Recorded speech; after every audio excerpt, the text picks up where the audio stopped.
Allah ölənlərə rəhmət eləsin. Mənim rəhməti atam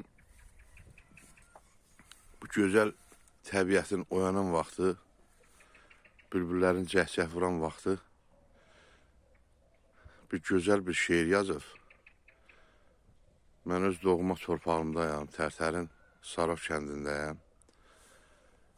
Şeirin yaranma tarixini deyirəm.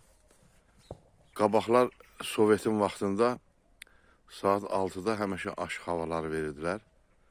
Gecdən rəhməti atam məni durğuzurdu, deyirdi Təbriz çıx bir gözəlliyə bax, təbiətin gözəlliyinə bax. Deməli, 6-7-nin yarısında yarım saat bülbüllər həmişə cəhcəh vurur. Mənim rəhməti atam orada götürüb bir gözəl şeir yazıb. Deyir, könül, gəl bir çıxaq vətən bağına. Qəhrin çəkən o bağbana can deyək. Təbiyyət bəxş edib daim bahardır, cəhcəh vuran şeydasına can deyək. Bu bağların sayəsi çox sərindir, heyvası çox, alması çox narindir. Nə istəsən buyur bağdan dərindir, zəhmət çəkər insanına can deyək. Nələr yazaq deyə yaxşıdır bu bağdan, Leylidən, Məcnundan, Şirin Fərhaddan, Qəzəlxan Vahiddən, Səməd Vurğundan, Ələsgər o ustada can deyək. Mülk-ü vətən başdan başa gözəldir. Səhraları, çəmənləri gözəldir. Gəzmək üçün şən həyat da gözəldir. Gedək gəzək növraqına can deyək. Gözəllər seyr edir indi bu bağa. Fərəh əhsən deyir boya, busata. Mən vurğunam al yanağa, buxaqa.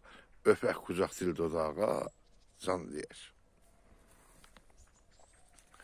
Mən gəzmişəm çox elləri sərasər.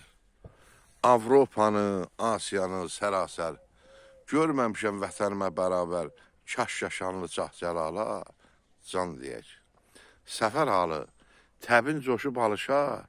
Bakı, Gəncə, Təbrizimə qovşa. Öz surutim, öz divanım kaş ola. Həqiqətin sultanına can deyək. Allah mənim gözəl atama rəhmət eləsin. Mənim atam 20 yaşında Təbrizdən Azərbaycana gəlib o vaxtı. Qəriblik, qürbət ildə yaşayıb. Rəhməti atam həmişə öz vətənini, öz elini, obasını fikirləşirdi.